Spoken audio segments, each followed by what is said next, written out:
Donc, je vais déjà vous dire bonjour. Bonjour, monsieur Nounou. Bonjour, cher Akimou Baba. Merci de cette disponibilité-là qui nous permettra aujourd'hui d'aborder quelques questions autour de la garantie, notamment, je dirais, les garanties d'extension et de façon plus précise, celles financières.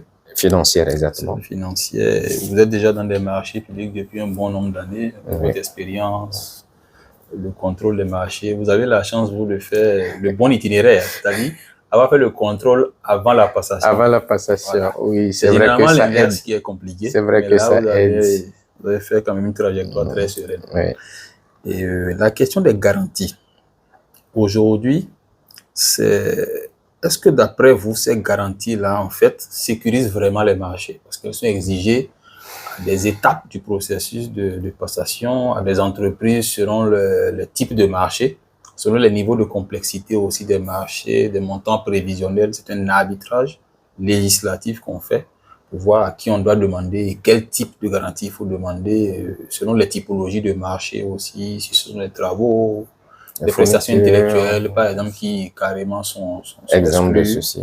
Et tout cela. Mais est-ce que d'après vous, toutes ces garanties-là, quelle que soit leur forme, je parle bien sûr de celles financières, est-ce que d'après vous, elles créent plus de rigidité ou elles créent de la valeur? Quelle est votre appréciation aujourd'hui de votre expérience? Vous avez fait le contrôle, vous avez vu passer tout ça, vous avez vu les difficultés que ça peut engendrer, les avantages aussi que ça peut générer. Exactement. D'après vous, est-ce que ça crée vraiment de la valeur ou c'est-à-dire c'est une couche administrative de plus? Oui, il est évident qu'à la base, les garanties servent à sécuriser ce que nous faisons dans notre corps de métier, que ce soit l'étape de la soumission ou après contractualisation. Ça sert à sécuriser tout ce processus-là que nous connaissons. Mais la question qui se pose, c'est quand nous parlons entreprise, comment nous les voyons? Nous avons de petites entreprises, de moyennes entreprises et de grandes entreprises. Les démarches administratives sont assez lourdes pour ces entreprises-là et aussi la charge financière. Alors la question à se poser, c'est est-ce que les contraintes même au niveau des banques, la difficulté à accompagner, les ressources à déposer en garantie même avant qu'on ne fournissent vos garanties. Parce que quand nous, voilà, parce qu'on demande aux entreprises des garanties. On vous demande au fait quelque chose, c'est un peu comme le crédit bancaire. Hein, exactement. On te dit, apporte une garantie pour qu'on te fasse le crédit. On te dit, mais écoute, si j'avais cette garantie, je ne viendrai pas vous voir. Voilà. C'est la même chose que les entreprises subissent. Et évidemment, on se rend compte que c'est difficile. Difficile aussi même dans la démarche parce que on le voit chaque fois, hein, des soumissions, des demandes qui sont faites par ces entreprises-là auprès des banques et c'est parfois le jour de dépôt que la garantie sort. C'est parfois le lendemain et vous voyez les entreprises-là qui courent vers les AC. Ah, j'ai finalement la garantie alors que le délai est passé. Donc, je pense que la réflexion doit aller plus loin et ne pas créer un déséquilibre certain entre les PME et les mastodontes qui interviennent, qui viennent souvent de l'extérieur. Et finalement, vous faites un point, vous vous rendez compte que les grosses entreprises, les entreprises étrangères ont la capacité de tenir face à ces exigences-là. Et pour moi, mon appréciation, c'est que ça fragilise, ça ne renforce pas l'entrepreneuriat. Les jeunes entreprises qui émergent ont cette difficulté-là quant à cette demande-là. Alors, évidemment, on a un peu évolué, hein, on peut le dire ainsi, puisqu'il y a ce que nous appelons la déclaration de garantie, qui vient un peu soulager. Quoique les exigences derrière, les contraintes derrière sont pratiquement les mêmes. Hein. Il ne faut pas que les entreprises s'imaginent que c'est parce que ce n'est qu'une déclaration de garantie signée, elles n'ont pas les mêmes contraintes que ce que la réalité, ce qu'on demandait de par le passé. Donc, oui, la déclaration de garantie aide, mais les garanties que nous exigeons aujourd'hui, je pense que c'est aussi une invitation à lancer à nous les AC, que ce soit pour apprécier même la soutenabilité de cette garantie. Ensuite, pour apprécier aussi les montants et les taux éventuellement, que nous mettons. C'est vrai que la nature du marché, les risques aussi à encourir peuvent amener à fixer de ces éléments-là, mais il nous revient, nous, SPM, d'apprécier au mieux la situation afin d'accompagner toujours les entreprises dans ce processus. Moi, je le dis à souhait que c'est vrai, nous travaillons tous pour des autorités contractantes, nous les SPM, mais en appréciant les sujets, on doit être à l'équilibre. Qu'est-ce que cela met comme pression au niveau entreprise tout en sécurisant moi, mon acquisition? C'est l'équilibre à trouver entre ces deux parties. Si tu me permets, c'est un peu, si tu veux, je dirais du marketing procurement. C'est-à-dire agir client, penser client. Exactement. Voilà. Exactement. C'est vrai même que dans certaines législations, on parle de client. Hein. Oui, voilà, exactement. C'est même le mot client qui est utilisé à la place d'autorité contractante. Exactement. Donc, c'est bien à la base, mais dans la mise en œuvre, c'est à nous d'apprécier pour savoir, je préfère plutôt aller sur une déclaration de garantie, même si sur ce dossier, il faut aller aux garanties comme on l'exige, que ce soit sur le dossier ou à l'étape contractuelle. Qu'est-ce que je peux faire tout en minimisant les risques pour l'acquisition, pour ne pas trop peser sur l'entreprise? Parce que cette entreprise qui vit, qui continue pas à progresser, c'est un futur soumissionnaire sur d'autres dossiers que j'aurai à lancer. Donc voilà, moi, mon appréciation sur ce sujet. Intéressant. Et vous avez parlé de quelque chose d'assez essentiel qui pourrait ouvrir une brèche. C'est aujourd'hui, ces garanties-là du côté des entreprises, notamment des PME. C'est ça la couche importante, en fait. La plus grande aujourd'hui, parce que j'ai toujours dit, les grandes entreprises, même qu'on voit là, en fait, vivent grâce aux PME, qui sont des avec PME des sous-traitances. Donc, elles se tiennent, en fait. Il y a un certain deal qui est entre les grandes entreprises et les PME. Mais ces PME-là, en réalité, est-ce que d'un côté, c'est peut-être un débat qu'il faut aussi mener, est-ce que le fait de leur créer des mesures d'allègement qui sont justifiées, notamment au Togo, il y a cette mesure qu'on appelle, je pense, les la mesure présidentielle, les 25% réservés aux jeunes entrepreneurs. Voilà, déjà. Jeunes et femmes entrepreneurs. Le Togo n'est pas le premier à l'avoir fait. On a le Maroc qui le fait. Les États-Unis ont été les premiers. En Afrique australe, vous avez le Kenya et autres qui le font. Exactement. Les mécanismes peut-être peuvent ne pas être les mêmes en matière tactique, mais l'idée est là. Toujours, voilà, le fond est là en fait. Mais est-ce que ce genre de soutenabilité-là qu'on crée au niveau des PME, légitime, j'insiste là-dessus, et aussi de façon plus opérationnelle à travers, par exemple, des documents dont vous avez parlé, des déclarations de garantie, c'est-à-dire des simplifications, ne vont pas conduire après à avoir des PME de complaisance. C'est-à-dire, on ne risquerait peut-être pas de se retrouver dans des situations d'avoir des PME qui ne veulent pas grandir. Parce qu'elles ont tellement bénéficié de ces mesures d'allègement-là qu'elles ne veulent pas aller à un niveau donné pour être compétitives. Elles vont travailler pour rester à ce niveau-là, où elles sont toujours bénéficiaires de ce genre de mesures. Est-ce que ce risque-là n'est pas à vos portes, n'est pas à nos portes en marché public? Ce serait dommage parce que de vous à moi, nous tous, nous avons commencé très petits. On a cherché à progresser, à évoluer. Alors, je me dis, un entrepreneur, votre entreprise qui a bénéficié d'un certain nombre de mesures, c'est pour vous faire grandir. Donc, en interne à l'entreprise, je sensibiliserai que ces entreprises fassent l'effort d'évoluer. J'intègre un programme, je me donne un deadline, je n'en sais rien, 3 ans, 5 ans, pour dire, voilà, il faut que à partir d'un moment, les petits marchés de 10 millions, on puisse les laisser tomber pour les jeunes entreprises, pour aller à un certain niveau, ne serait-ce que pour se challenger.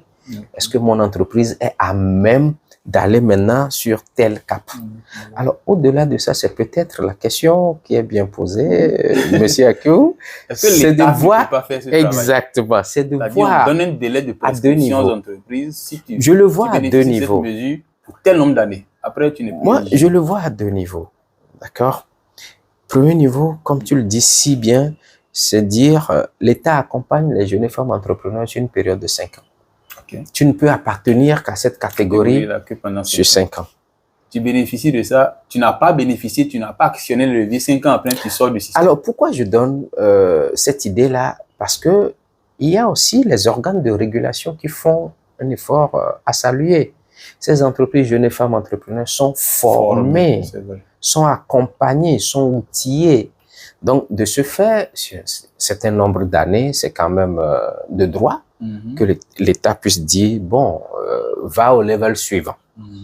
Donc, sur ce plan, oui.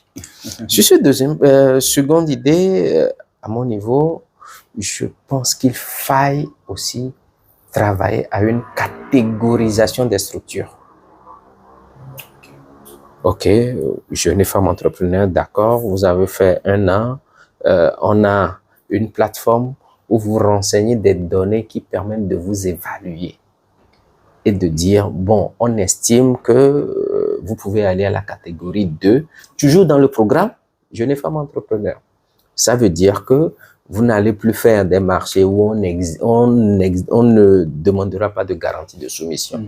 Vous aurez des garanties de soumission à fournir, mais le taux n'excédera pas peut-être 1%. Ok, on va l'estimer. Oui. D'accord. Et on les accompagne ainsi, on les forme pour que on dit non, pour ce type de marché, vous pouvez prendre de telles dispositions. Les accompagner pour dire, ah, vous venez de faire. On peut même faire un truc digital, on dit. Voilà.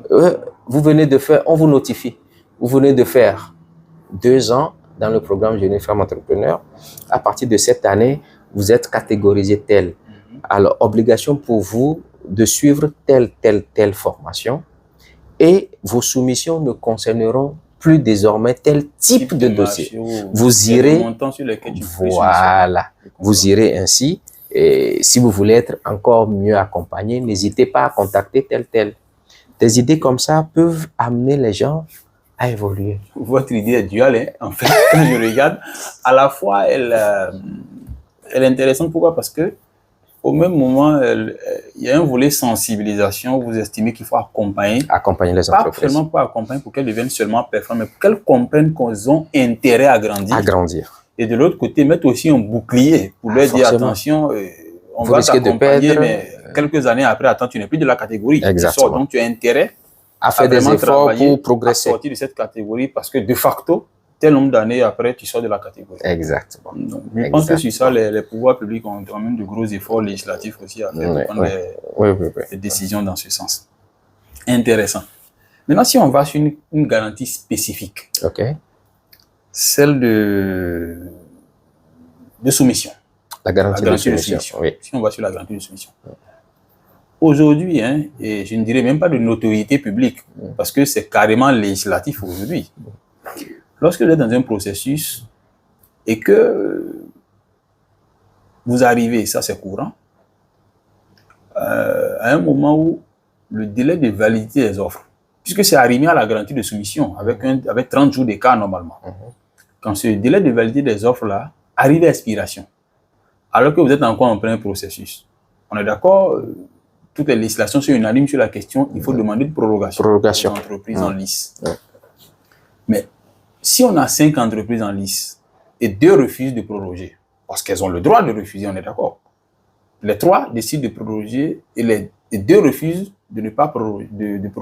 3 acceptent de proroger, et 2 refusent de se retirent du processus, en fait. Carrément. Ouais. Je ne dirais pas se retire, puisque c'est là que je viens. Je ne dirais pas se retire. Non, refuse de proroger. Refuse de proroger. Ouais. Est-ce que ça va maintenant entraîner un retrait? Ça, c'est l'autre débat. Donc, refus de proroger. Quelle attitude législative on adopte? Celle courante, je dis bien celle courante, selon la législation, c'est que les 2 automatiquement, dès qu'elles refusent, c'est qu'elles se sont automatiquement éliminées. Et on dit même déjà dans le dossier que si il arrivait que cette situation se présentait, que tu te retires, tu es automatiquement. Donc, on te dit en fait, l'autorité contractante fait du politiquement correct. Il se dit, de toute façon, il t'avait prévenu que si ça arrivait et que tu te retires, puisque tu as soumissionné, c'est à ton risque et péril. C'est à ton risque et péril. Donc, si tu te retires automatiquement, tu es éliminé, je n'ai rien à te dire. Mais de façon éthique, est-ce que vous estimez, de façon éthique, que ça passe? Parce que il y a quand même quelque chose qui cloche quelque part, n'est-ce pas? Alors, comment est-ce que vous appréciez cela, vous-même? Monsieur Akemou, l'éthique et le volet juridique. se pose ici. Enfin, se pose ou chemine ensemble ici. On peut le dire ainsi. La question est pertinente parce que, en fait, à un moment donné, c'est comme si on retire le droit à ces entreprises-là de se prononcer dans leur aise. C'est ça qui me touche un peu dans la question. Si c'est une obligation, la question qui se pose, pourquoi demandons-nous une prorogation? C'est parce que, en fait, la vraie question, c'est que l'entreprise a le choix de proroger ou de dire non, je ne proroge pas. Et là, on sanctionne, on prend acte de la non-prorogation, on dit donc on ne considère plus votre offre. Cette question, je pense que il faut d'abord il faut l'analyser d'abord au sein du client, comme vous l'aviez dit tout à l'heure, ou bien comme on le dit chez nous, au sein de l'autorité contractante. Oui. Comment, de par notre faute, une procédure traîne, la validité atteint son offre, et je demande au soumissionnaire de proroger. Le soumissionnaire dit je ne peux pas proroger et je dois, entre griffes, sanctionner. C'est que vous dites les loups, hein? Oui. C'est-à-dire, c'est vous qui avez fixé le délai. C'est moi, autorité contractante. Dit, moi, je m'engage, c'est un engagement. Faire la prestation sur 60 jours, dans 60 jours, dans ou 90 jours, 120 jours. Et quand c'est mon engagement pour des raisons qui sont propres à moi. Même s'il y a un bailleur sur ça, c'est toi que ça regarde. Puis si c'est toi qui es en collaboration avec le bailleur, c'est pas l'entreprise. Exactement. Mais tu la sanctionnes pour ça. Et c'est là où c'est un peu difficile parce que, en fait, le principe d'égalité de traitement passe par où alors? C'est ça. Dans ce cas-là. Et peut-être même que je rejette l'offre techniquement la plus avantageuse pour nous. Mais on est rigoureusement enfermé dans les tests et on progresse. C'est vrai. Et ça crée des dégâts. Alors, vous avez abordé un pan assez important à mes yeux. C'est nos incontournables appuis que sont les bailleurs. Parfois, c'est là-bas aussi que ça se joue. Moi, je dirais même généralement. Parce que vous savez, les délais pays sont plus ou moins aujourd'hui encadrés, totalement encadrés. Et quand vous avez un bailleur sur le processus, vous faites quoi? Le bailleur doit se prononcer avant que je ne poursuive. Vous avez sur un marché parfois, sur un seul marché, 3 avis de non-version requis avant d'atteindre la phase de signature contractuelle. Exactement. Et vous voyez toute la difficulté. Alors, l'autre chose aussi... Aucun bailleur aujourd'hui ne s'engage sur des délais. Aucun bailleur ne vous dira c'est dans quel délai je vous ne s'enferme dans un délai, même si nous avons la BAD qui, dans les tests, ils l'ont mis, mais il dit que je réagis. On n'a pas encore vu quand même c'est toujours ce respect rigoureux là pour le moment, parce que ça dépend aussi parfois des contingences qu'il y a sur des dossiers. Il y a parfois des objections, il y a parfois des offres à demander. Il y a tout ça qui peut faire traîner. Ce volet de notre métier est assez délicat. Alors, je voudrais aussi, sur la non-prorogation des délais par les soumissionnaires, aborder un point essentiel. Le marché, c'est-à-dire le marché mondial, n'est jamais stable. C'est vrai. C'est mouvant. Le marché peut être impacté par tout ce qui se passe autour de nous, l'environnement. Comme on dit, ce que nous avons vécu en période Covid, ça revient exactement avec la crise mondiale que nous avons. OK. Dans ce cas, si nous sollicitons la prorogation d'un soumissionnaire qui peut-être se rend compte que la réalité économique au moment de la soumission n'est plus la réalité économique actuelle, puisqu'au moment de la soumission et du délai qu'il avait écarté, qu'il avait proposé, ce soumissionnaire accepte les risques. Mais ces risques ont évolué. Donc, c'est de son droit de dire « je ne suis plus à même de pouvoir m'engager sur ce dossier ». Alors, les tests nous diront « ok, il ne s'est pas engagé, je le mets de côté ». Donc, je pense que cette réflexion doit être poussée. Et vous savez ce qui est ironique? Ça fait sourire un peu. désolé de le dire parce que vous êtes un peu aujourd'hui du côté autorité contractante. Il y a même un peu une certaine hypocrisie derrière qui arrive. Vous savez, le cas que j'ai pris tout à l'heure, quand vous avez 10 entreprises et que 3 refusent de proroger et que 7 prorogent, c'est plus facile de dire aux 3 basta. Parce qu'on a encore 7. Mais quand tu as 4 dans le processus et que 3 refusent de proroger, tu as un seul, c'est plus compliqué. Voilà. Donc, vous avez, quand on est dans ce genre de situation, la dernière dont je parle, où on n'a qu'une seule entreprise qui accepte, là, c'est il réfléchit mieux maintenant avant de prendre la décision. Parce qu'il se dit, bon, est-ce que la concurrence encore tient? Parce que là, on est en dessous du seuil des 3. Exactement. Mais quand on n'est pas en dessous du seuil des 3, il va prendre la même décision, il ne va pas réfléchir. Exactement. Il va se dire, bon, de toute façon, les 3 peuvent partir, on a encore 7. On a encore 7 à évaluer. La concurrence va se jouer, non évoluer. Donc, peut-être, ça dépend de la situation dans laquelle on se retrouve. Et vous voyez, c'est ça, je dis, l'analyse, comme vous venez si bien de le dire, l'analyse se fait toujours côté client, côté acheteur. Qu'est-ce qui nous avantage? Alors que, je le dis et je le répète, l'idéal, c'est quel équilibre on doit avoir. Parce que ce que tu cherches comme avantage en tant qu'autorité contractante peut te désavantager. Exactement. C'est ce qui arrive généralement. Les gens cherchent tellement à protéger. Il y a une surprotection. On doit forcément avoir la réalisation du projet. Qui finit par même le fragiliser. Exactement. Parce qu'il a tellement voulu surprotéger au détriment de l'autre partie, de façon non syllabbatique. Et ça a fait que finalement, l'entreprise a pris des dispositions pour elle-même se protéger par rapport au risque que c'est généré et ça finit par lui tomber dessus. Généralement, les marchés sont peut-être plus chers. Parfois plus chers. Il y a des risques même de fraude parce que la qualité n'y est pas peut-être. Vous durcissez les règles. Elle dit, bon, je ne vais pas lui dire non.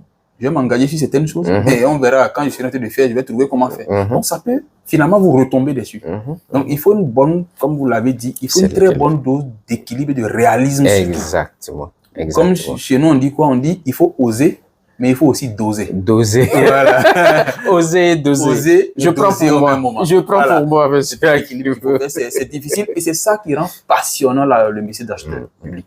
Cet équilibre qu'il faut je pense même, je pense que dans nos échanges, il était apparu même qu'il y avait des décisions, une décision, hein, en France. Oui. Une CCA, comme Marseille, je ne sais plus. Voilà, qui disait clairement que c'est interdit.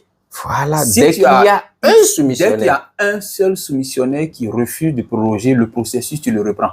On reprend à zéro. Pour que tu apprennes demain à respecter tes propres délais que tu fais. Exactement. Donc ailleurs, dès que un seul soumissionnaire, tu as intérêt. Exactement. Je trouve ça dur, mais c'est quelque chose qui amène à apprendre la fixation des délais, le respect des contraintes qui sont dans les délais pour nous permettre d'avancer utilement. Et vous voyez, c'est un peu ce que nos États n'ont pas encore, à mon avis, appris. Il y a, vous savez, dans les marchés publics, l'État reste malheureusement très puissant encore, surpuissant, et n'est pas prêt à faire de concessions. Moi, je me rappelle, je l'ai abordé dans une vidéo, peut-être dans un texte, je ne sais plus, peut-être les deux, la question de notation risque. Vous avez parlé de ça au début.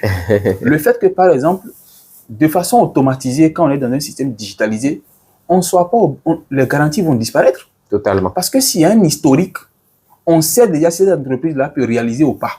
Sur le plan, la sécurité technique, la sécurité financière, tout le reste. Exactement. À cause de l'historique que nous avons dans les bases de données qui gèrent ça. C'est parfois même accompagné avec des algorithmes. Qui sont bien traités, qui sont bien nourris. Il n'y a plus de question de est-ce qu'elle peut faire, est-ce qu'elle a un bon historique. Si le système est bien alimenté sur le long terme et qu'il y a de l'historique, les données sont disponibles. Les systèmes peuvent vous permettre de ne plus demander ce genre de garantie-là, parce que ce n'est plus nécessaire. De toute façon, elles ne servent qu'à couvrir des risques associés. Si ces risques-là, il y a les données pour permettre de les écarter, c'est fini, ce n'est plus requis. Totalement. Donc, l'État, malheureusement, reste surpuissant parce que l'État exige généralement des choses à l'entreprise sans s'exiger à elle-même certaines choses. Et c'est ce qui est dangereux dans le métier aujourd'hui. J'ai pris par exemple le cas une discussion que j'avais eue, je ne sais pas, je l'avais partagé en texte. On demandait, je proposais à un État, il y a un pays avec lequel je travaille, on veut travailler sur les réformes du système de passation des marchés. Et dans les propositions que je faisais, je me rappelle, la salle applaudissait ce jour-là parce que je leur disais, il faut carrément que dans un pays, et ça c'est en droite ligne avec ce qu'on disait, qu'on mette un système de notation au risque. C'est-à-dire, chaque entreprise est notée dans un système en fonction de beaucoup de paramètres.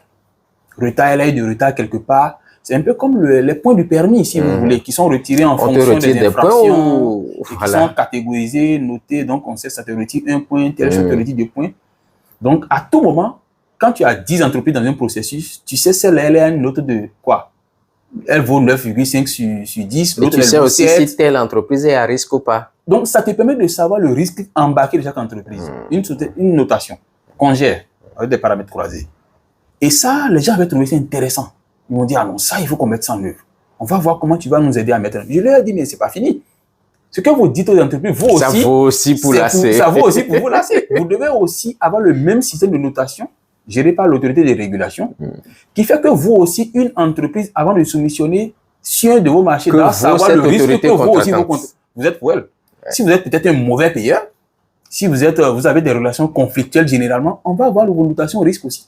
Ou si vos procédures durent au-delà des délais. Des textes, ou bien si vous avez même des pratiques parfois interdites, tout ça. Et ça va permettre l'entreprise aussi, autant vous avez le droit de contracter avec telle ou telle entreprise pour dire, voilà, non, tu es risqué, tu es moins risqué. Autant elle a le droit aussi de dire, je ne veux pas contracter avec toi, autorité contractante, parce que tu es risqué aussi. Mais rassurez-vous, le débat n'a pas pu se poursuivre parce que la salle n'a plus applaudi. La salle n'a plus applaudi. Ah non, ils n'étaient pas d'accord avec votre approche. Ils ont dit non, ça va être très contraignant. Je dis, mais donc c'est plus facile quand vous devez évaluer de l'autre côté. Mais le même système d'évaluation devient contraignant quand ça s'applique à vous.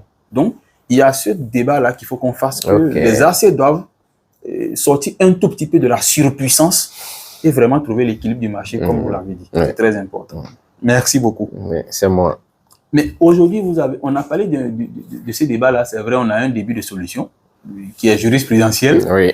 Mais vous, aujourd'hui, en tant que cadre togolais, expert marché public togolais, l'autorité de régulation de la commande publique du Togo vous fait appel. Et vous dit, monsieur Nounou, on a suivi cette vidéo, ce que vous avez dit dedans est intéressant. Quelle proposition, faites-nous une proposition pour qu'on puisse quand même traiter de ce sujet-là.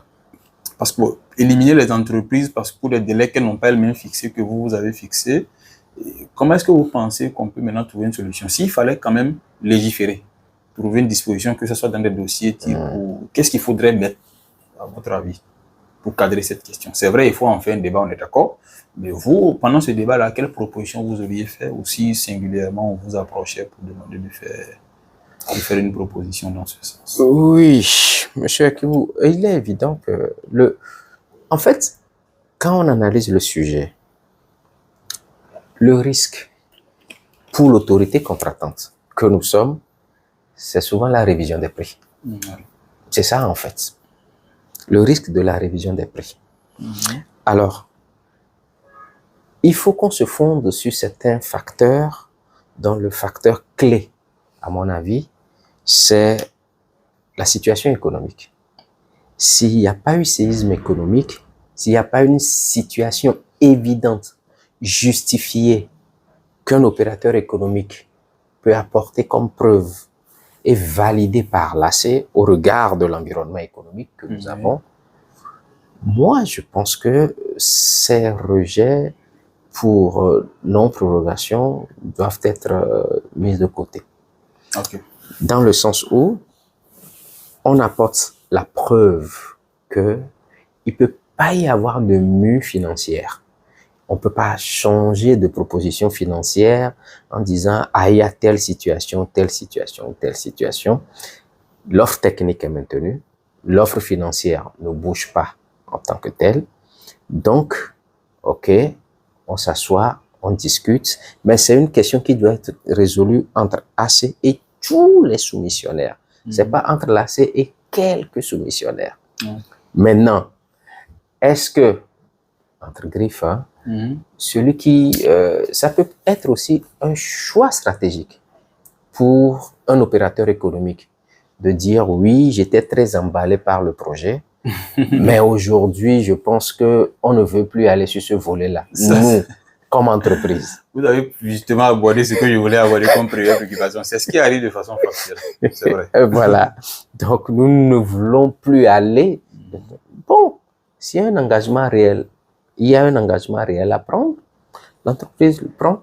Donc, le fait d'avoir laissé cette entreprise de côté n'est pas du choix de l'autorité contratante, n'est pas lié aux contraintes des tests aussi, mais c'est un choix de cet opérateur économique. Là, je suis d'accord pour que on évalue ceux qui viennent avec nous. La question reste clivante, hein? Très clivante. Ce que vous avez abordé d'intéressant, c'est intéressant parce que il faut parfois se poser toujours les bonnes questions pour avoir les bonnes réponses. Si on prend le cas où les entreprises qui acceptent, parce qu'on a fait le focus tout à l'heure sur celles qui refusent de proroger, mais faisons aussi le focus sur celles qui acceptent de proroger, qui disent, oh, il n'y a pas de problème, on maintient.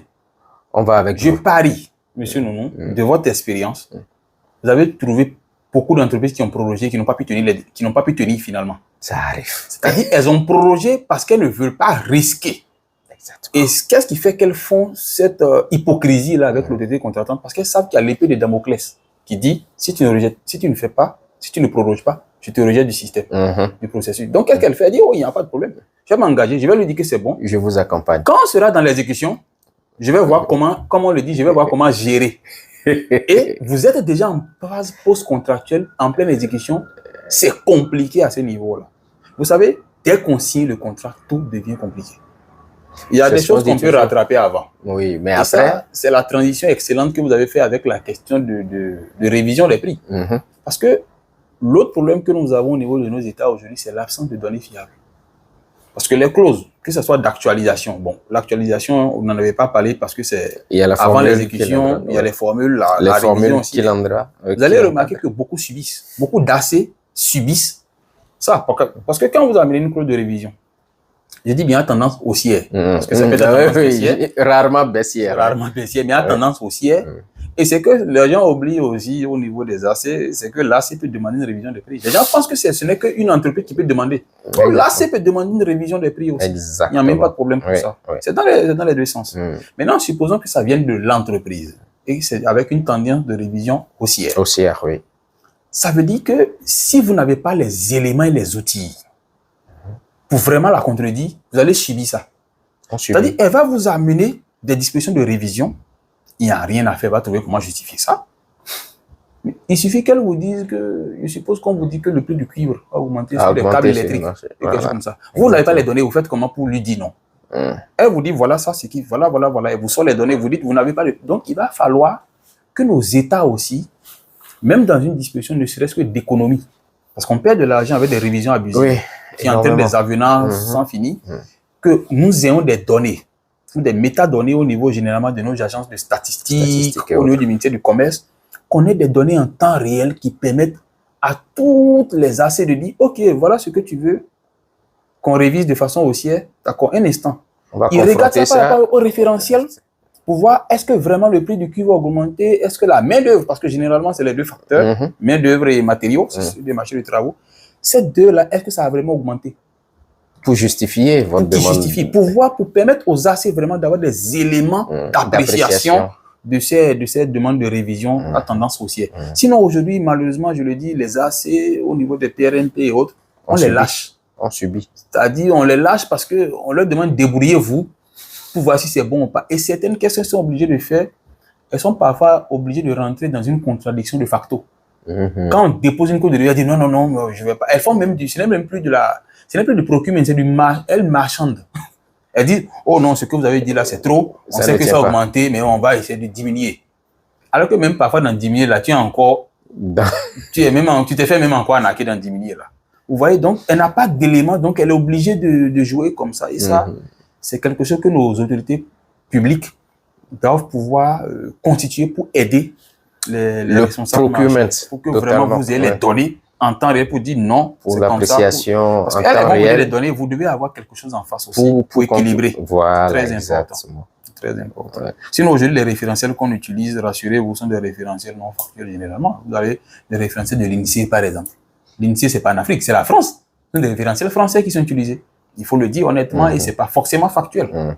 Vous voyez, ce qui augmente en France n'est pas forcément ici la même chose, et ça varie en fonction. Faisons donc très attention dans ce sens-là.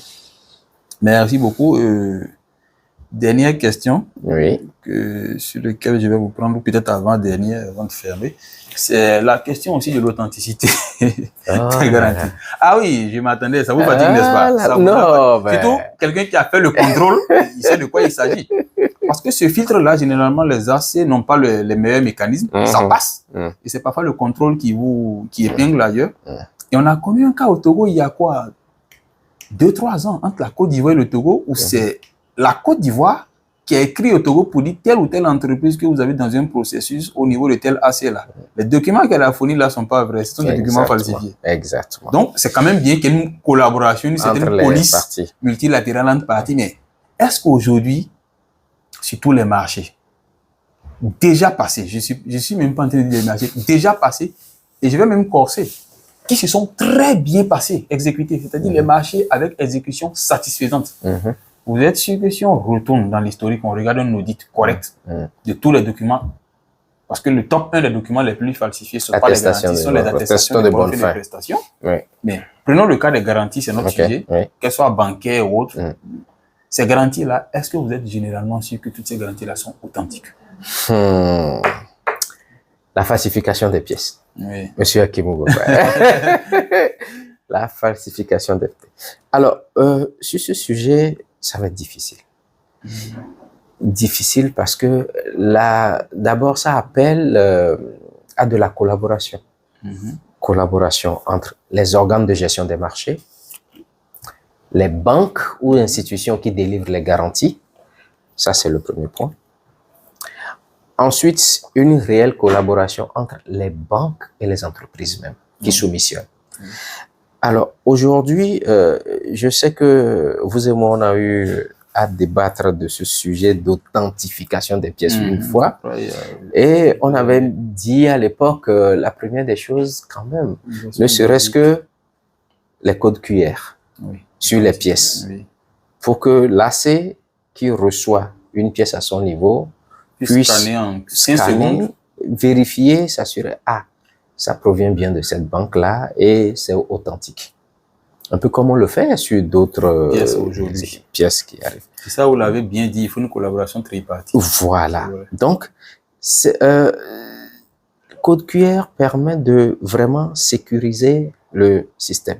Et puis, l'autre chose, un peu comme l'ARCOP du Togo l'a mise en place, il peut y avoir aussi une petite plateforme au niveau des banques. Bien sûr. Ou pour les attestations de soumission, les garanties que ces banques délivrent, on les charge automatiquement dans le système. Et vous dites, ça coûte cher de mettre en place tel système, mais avec les références, je me log, je vérifie, c'est réel, ça provient de la banque. Je pense que ces petits éléments-là mis bout à bout peuvent aider. Parce que ce qui se passe aujourd'hui, la digitalisation, c'est vrai, ça aide beaucoup. Mais n'oublions pas aussi que ça présente des failles. Je suis d'accord. OK. Et nous, généralement, ce qu'on dit, c'est que nous faisons des contrôles sur pièces. C'est la formule. Oui, contrôle ce que j'appelle du politiquement correct. Exactement. Il est lui-même, quand il regarde la pièce, il doute. Mais il n'a rien, comme il n'a rien là, voilà, il dit, bon, tant que moi j'ai fait ce que je dois faire pour contrôler, je m'arrête là. Sauf que, donc, au fond, on peut pousser loin, on doit pousser loin parce que c'est notre contribution aussi à améliorer le système. Oui. Le système de passation des marchés. La transparence. La transparence qui existe, qui devrait exister. Donc, je pense que la mise en place des éléments comme le code QR faciliterait d'une certaine façon l'appréciation de ces documents-là. En temps réel et rapidement. Vous avez 50 soumissionnaires, ça ne vous prendra que dans la salle maximum 15 minutes. Vous y allez juste rapidement. Parce que c'est lié à la base de données de l'entreprise. Et puis, bon, nous savons aussi que les entreprises misent sur le fait que, bon, ils ne peuvent pas systématiquement... Ils se disent que, bon, ou elles se disent selon leur cas que, bon, on sait très bien. Parce que vous savez, toute fraude est basée sur l'opportunité. Quand il n'y a pas l'opportunité, le fraudeur, lui, ne tente même pas. Il se dit à coup sûr, mais pourquoi les voleurs ne rentrent pas au camp militaire pour les voler? Vous voyez un peu? La bonne question. Quand il y a une opportunité qui est créée, il n'y a rien à faire, le risque va s'ouvrir automatiquement. Donc, il faudrait peut-être, comme vous l'avez dit, que cette opportunité-là soit verrouillée. Et que les entreprises se disent, Ça ne sert même à rien que je tente de falsifier, on va m'attraper. Parce qu'il n'y a rien à faire, ils vont m'attraper. Exactement. Donc, ce n'est même plus la peine de falsifier. Mais elles le font pourquoi? Parce qu'elles se disent, on sait très bien qu'ils ne vont pas fouiller au fond. Et on sait aussi que même les plus consciencieux parmi eux, quand ils vont écrire la méthode classique, la banque va leur mettre du temps pour répondre et autres. Et entre-temps, le contraire est signé. On va les avoir l'usure. Donc, c'est parce qu'ils savent qu'il y a ces failles. En fait, que ces entreprises-là continuent pas à exploiter encore la faille. Donc, il faut verrouiller la faille, comme vous l'avez dit, avec des dispositions vraiment sécurisées. Et ça, il faut vraiment une collaboration entre les... Je pense qu'il y a des associations de banques et établissements financiers dans nos pays. Généralement, dans nos pays, se mettent ensemble. Et il y en a aussi à d'autres échelles, parce que vous avez des garanties qui proviennent parfois d'autres pays. Et il faut forcément que ce soit avec des banques correspondantes. Obligatoirement. Les règles de correspondance peuvent être prises en compte. Un peu comme si nos mobile money aujourd'hui, vous avez les transferts internationaux avec les MSPI, tout ça. Donc, ça peut être fait. On peut faire le même système au niveau des banques et ça permet d'avoir des plateformes que les autorités contractantes détiennent et qui leur permettent de vérifier. Même dans une salle en temps réel, tu peux vérifier. On vérifie rapidement. On dit, aucune entreprise ne tenterait encore de faire du faux sur les attestations. Elles vont se dire non, ce n'est pas la peine. Et ça, je pense qu'aujourd'hui, si on va fouiller un peu les données au niveau de l'ARCOP du Togo, je suis sûr que on aura vraiment moins de fraude en ce qui concerne l'attestation délivrée par l'ARCOP. Oui. Parce que ces cas avaient été... Vous imaginez le niveau? Oui. C'est-à-dire... C'est un affront de dernier degré, c'est-à-dire falsifier l'attestation même de l'ARCOP. Que l'autorité de régulation délivre. Les gens en ont fait. C'est-à-dire des gens falsifient l'attestation de l'ARCOP. Les gens en ont fait. Quel affront. C'est-à-dire, il faut montrer, ça montre à quel point il y a des failles systémiques qu'il faut qu'on règle. Exactement. Et il y en a qui falsifient les documents du tribunal, vous savez. Carrément. Bien sûr. Moi, j'en ai rencontré sur des marchés il y a quelques années. Vous voyez. Tribunal. Donc, ce n'est pas l'institution qui leur pose problème. C'est le fait qu'il y ait l'opportunité de faire. L'opportunité créée. Ils savent que même si c'est le tribunal, ça va passer. Parce qu'il a peut-être 2 ou 3 amis qui l'ont déjà fait. Et c'est passé. Il va tenter. Mais si ces 3 amis étaient tous en tôle, il ne le ferait pas. Il va réfléchir avant de le faire. Parce qu'on aurait entre-temps trouvé des mécanismes pour verrouiller l'opportunité. Donc, ne travaillons pas contre la fraude elle-même. On n'est pas capable de la maîtriser. Mais travaillons pour verrouiller les opportunités de fraude à travers la puissance des systèmes. Et c'est ce que vous avez si bien dit. C'est la puissance des systèmes qui vont faire la différence. Si nous ne mettons pas des systèmes puissants qui vont verrouiller, qui vont contraindre tout le monde, on n'y arrivera pas. On va combattre de façon hypothétique la fraude, alors que la fraude, ce n'est pas le nom de quelqu'un. Ce n'est qu'un phénomène. Ce n'est pas le nom de quelqu'un. Ce qui existe, ce sont des fraudeurs, en fait. Et un système qui permet ou qui ne permet pas la fraude. De le faire. Donc, concentrons-nous sur les systèmes et ça va automatiquement éliminer progressivement cela. On n'aura jamais le risque zéro, on est d'accord, mais ça va complètement annihiler cela. Et ça va même travailler pour la réputation même de la commande publique, parce que vous savez, la commande publique n'a pas bonne réputation sous nos cieux. Elle n'a pas très bonne réputation sous nos cieux. Voilà. Donc vraiment, merci beaucoup de cette approche-là que vous avez. Je pense qu'on peut le faire et c'est peut-être si l'autorité de régulation peut vous solliciter, vous pouvez les idées. Ah oui, parce que ça, c'est quelque chose qu'on peut mettre en place. Il faut qu'on agisse dans ce sens-là, parce que les problèmes sont là. Je pense tout le temps sincèrement que ce qui a été mis en place pour l'attestation de régularité de l'ARCOP, de paiement de la taxe parafiscale au niveau de l'ARCOP, doit servir pour la suite, quoi. On peut répliquer profondément. On peut répliquer sur d'autres choses facilement. Je pense même que c'est là que la puissance publique doit même mieux s'exprimer. Pour contraindre maintenant, pour dire, si vous ne faites pas ça, et ça peut même aller à une échelle inspirante. Pourquoi? Pour que ça soit peut-être une réglementation bancaire régionale. Ça peut arriver. Bien sûr. Si aujourd'hui, avec la commission bancaire de l'UEMOA, on prend la décision de dire toutes les banques, les établissements financiers assimilés qui délivrent une garantie, doivent faire ça avec un code QR sécurisé lié à leur base de données. Voilà. C'est fini, ça va devenir une contrainte pour tout le monde. Donc, ça peut inspirer. Donc, que le Togo prenne bien le pas. Je pense que ça peut inspirer d'autres pays et pourquoi pas la sous-région pour le volet de la commande publique. Merci beaucoup. Donc, si je récapitule, je pense qu'il va falloir qu'on travaille sur des questions d'abord, je dirais, autres que législatives. Les questions législatives, on les connaît. On a très peu de marge là-dessus. Vous n'allez pas vous lever, changer le code de même disposition, vous le subissiez. Mais on a encore des marges, malgré cela. Des marges qui nous permettent quand même de travailler pour apprécier encore de façon plus cohérente les mécanismes que nous utilisons au quotidien, en les questionnant, en les remettant en cause, en saisissant même l'autorité de régulation parfois pour leur faire des propositions. Parce que vous savez, la commande publique, ce qui est intéressant, c'est l'effet de surprise. Il y a une situation que tu n'as jamais rencontrée dans toute ta carrière, c'est la veille de ta retraite. Un beau matin, tu viens à 8 heures au bureau et tu tombes sur ce genre de situation. Alors, malgré toute ton expérience. Ce point m'interpelle beaucoup parce que, en fait, ce pourquoi je suis vraiment passionné par ce domaine, c'est que chaque dossier est particulier. Ah oui.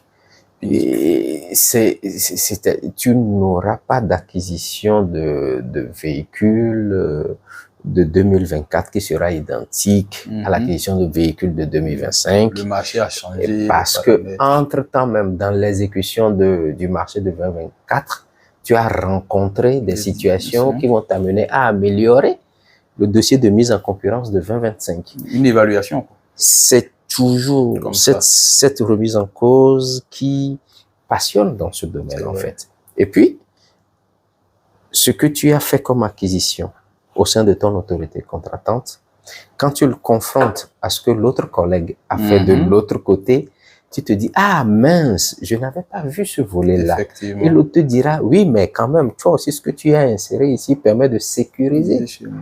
Voilà. Donc, le partage entre nous. Vous mettez un point, c'est un point essentiel que vous marquez, la mutualisation. Exactement. À travers la formation continue. Le partage entre vous, la remise en cause. Et c'est là où, bon, je vous tisse pas des fleurs, mais je vous jette pas des fleurs, mais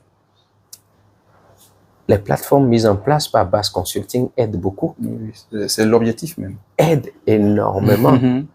Parce que parfois même il y a des collègues qui mettent des liens sur certaines vidéos. Tu vas, tu suis et tu te dis, ah oui, quand même, il y a ce sujet-là qui est assez intéressant. Et puis, il y a des questions que nous trouvons basiques. Tu te dis, oh, ça, c'est quoi? Mais le développement que notre collègue en fait, tu te dis, ah, ça m'interpelle. Je n'avais pas vu ça. Parce que je ne le voyais pas comme ça. C'est vrai.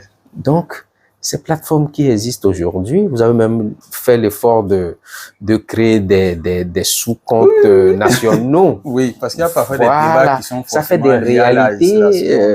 Voilà, exactement. Donc, sur ce point, je tiens vraiment à vous féliciter. Merci. Ça on nous espère aide. quand même beaucoup de contributions. On essaie de faire avancer. C'est ça. Ça nous aide et ça ne fait qu'améliorer le métier. Parce qu'il faut qu'au-delà de tout, désolé, mais moi, je ne vois que l'Afrique. C'est un peu égoïste de le dire ainsi. Parce que je me dis, je refuse l'idée qu'à chaque fois, le monde doit se baser sur les modèles occidentaux pour améliorer nos systèmes. Je dis non, ça, je ne l'accepte pas. Je suis foncièrement contre et je ne serai jamais d'accord avec ça. Et vous savez quel modèle moi je promeux? Ça va vous paraître ironique. Non. Des gens me disent, mais toi, t'es fou. Je dis, oui, c'est des fous qui font avancer le monde. Moi, je me dis, dans quelques années, si nous avons les coups de franche, les Européens vont s'inspirer de certaines choses que nous avons fait. Tellement on va bien améliorer nos systèmes de bonne foi, réfléchir, ne pas dormir, on va travailler. Qu'à un moment donné, ils vont se dire, attendez, allez voir ce que les Togolais, les Bénins la font, là, ils font bien apparemment. Ils font bien, est-ce qu'on ne peut pas copier ça? Pourquoi? Parce qu'on va le faire correctement. Les tendances s'inversent aujourd'hui au plan mondial. C'est une réalité. Et ça à cause d'un seul élément, le travail. Vous savez, vous prenez un pays aujourd'hui le plus avancé en digitalisation que nous avons plus ou moins en service digitalisé, la Corée du Sud. Même en marché public, avec Conex par exemple, la Corée du Sud arrive à passer des marchés publics en 2 heures. En 2 heures. Les marchés que vous passez en 6 mois, en Corée du Sud, si c'est un programme, il les passe en 2 heures. Certains marchés sont passés en 2 heures en Corée du Sud. Mais ce que vous ignorez, c'est qu'en 58, le Togo et le Togo, le Bénin, je pense, ces 2 pays-là, le Sénégal, c'est même pire. La Côte d'Ivoire, c'est encore pire. Était loin devant. Était devant la Corée du Sud. Je ne sais pas si vous imaginez. Ils ont su en termes de PIB, on avait un PIB plus élevé que ces pays. C'est forcément qu'ils ont su allier digitalisation, filtre d'intégrité. Ils ont travaillé énormément pour améliorer les systèmes. Énormément. Vous voyez? Et c'est ça qui a fait la différence aujourd'hui. Je n'ose pas comparer les 2 pays aujourd'hui. Je n'ose pas comparer. On ne peut même pas se comparer à un quartier peut-être de Séoul. Donc, vous voyez, c'est pour vous dire que c'est le travail qui va permettre de créer cet écart-là. D'abord, de le rattraper. Parce que beaucoup pensent que ça, on ne peut pas rattraper. Non, moi, je ne suis pas fataliste. Il y a des pays qui nous ont montré qu'on peut rattraper. Il y a des pays qui ont montré aujourd'hui, nous les Africains même, je peux dire on est bénis parce que on ne sera pas les premiers à le faire. Parce que certains pays nous ont déjà montré que c'est possible. Donc ça doit être plus facile pour nous. Regardez les pays d'Asie. Les pays d'Asie nous ont montré qu'on peut rattraper le développement. En 50 ans, qu'on peut rattraper ça. Donc, ça veut dire que nous, on a intérêt à y croire. Donc, c'est ça, en fait, qui est notre combat tous les jours. Et c'est pour ça, partout où nous voyageons, on essaie de défendre ce drapeau africain-là. Pour que les gens puissent se dire, ces Africains-là, apparemment, il n'y en a pas mieux qui réfléchissent bien. Exactement. Qui réfléchissent bien et qui donnent de bonnes idées qui peuvent nous aussi nous inspirer en Asie ou en Europe. C'est ça le défi, en fait. Donc, voilà ce pourquoi nous travaillons, nous faisons tout cela. Et on ne cessera pas parce que vous êtes toujours là. Hautement apprécié. Merci beaucoup, monsieur. Merci. Enrichissant. Enrichissant et j'espère qu'on aura de rendez-vous aussi pour les avec plaisir, hein, avec plaisir. Que ce soit là ou dans d'autres cadres, c'est un réel plaisir. Merci beaucoup. Merci de votre disponibilité. Merci à vous.